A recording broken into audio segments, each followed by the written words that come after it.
Hi everyone, week 9 here, and I'm making this hopefully quick video about this section of the textbook and the course content. So I told you this earlier in the week in my announcement that you're going to find that this week kind of marks a shift from the theories and the setup and learning what some of those basic communication patterns are about masculinity and femininity, and then we're going to apply those same concepts to specific context. And we're going to start from early childhood and work our way up through adulthood. So this week we're going to talk about early childhood, and then next week we talk about education. So, from year 5 till whenever you get done with school.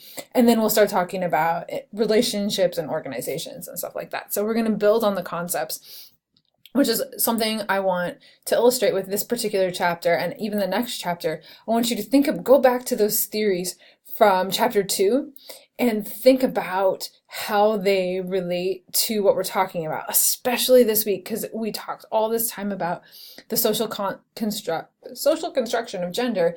And then this week we're going to really look at how that happens in childhood, and we're going to dig into that a little bit more deeply than we had time to do when we were learning all the theories. So think about the theories. Also keep in mind that these messages, it's really about messaging now. So these messages about gender and gender construction are both conscious and unconscious on the part of both the source of the message, wherever it's coming from, and on the part of whoever is receiving the message. Because when you're 2, you're not really thinking, or 3, you're not really thinking about your gender, right? I mean, most 3-year-olds aren't thinking about that, but they might be like, oh, this dress is awful, take it off me. Or they might be like, I love the dress, let me play with the dress, and regardless of the biological sex, you could have that same reaction. So keep that in mind, both conscious and unconscious. They're, especially when we get to the next chapter, a lot of these things, there's not generally, for most people, a big massive conspiracy to make somebody more masculine or feminine. People might take that for granted, but a lot of these messages that we send to little kids are not conscious. We're not aware that we're doing it. We're doing it without thinking, which I think actually you could have your own opinion's good, but I think that actually makes it more important to study, because if you're not even aware that it's happening when it's happening or when you're doing it.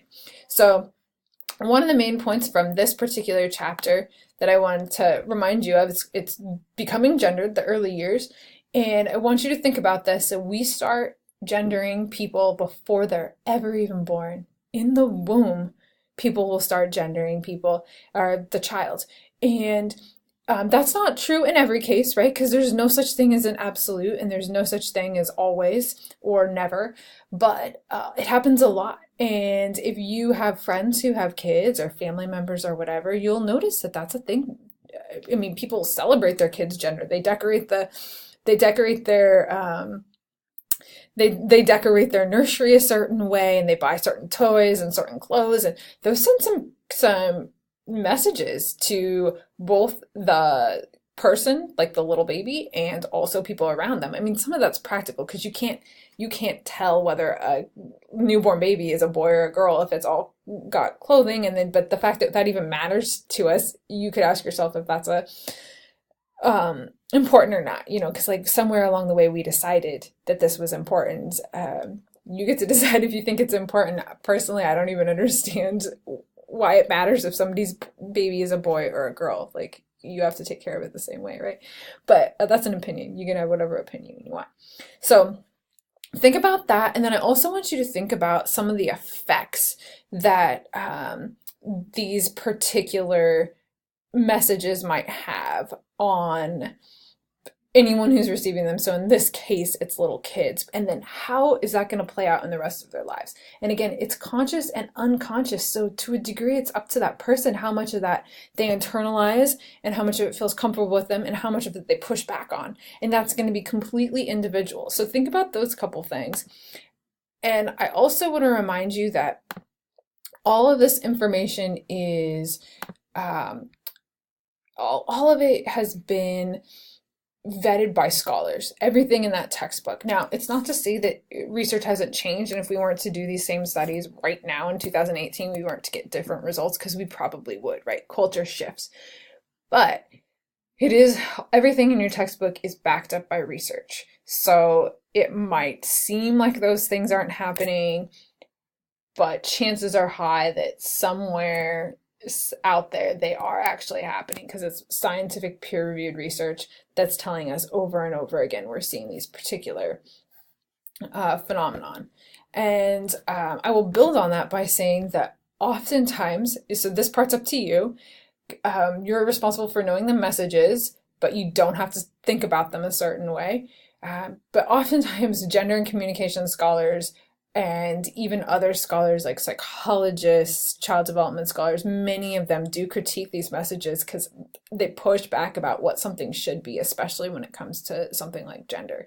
So, because as you're going to explore in this chapter, sometimes these things have damaging effects. Some of them are fine, some of them are neutral, and some of them do have damaging effects. And later in the semester, we're going to talk about how some of these things might lead into like the pay gap for women and minorities, the types of career fields that people go into, a lot of different stuff. So, yeah, and the last thing I was going to say is this week's discussion post might become opinionated, but like in a good way, because I'm not sure that there is one clear answer to this question. In fact, I know there's not one clear answer to the question for this week's discussion post, the one that's due on Wednesday, which is right now. That question is like so individual, so it's okay if you say that, you're not sure what you do. I'm not even sure what I would do. I know what I think I would want to do, but it doesn't mean I would act that way. So it's really individual, and just be mindful of people's opinions.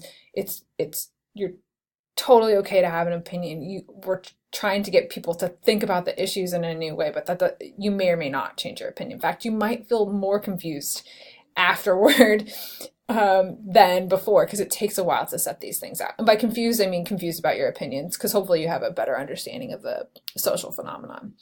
Okay, well, if you need anything, email me, and that's it for my video for this week.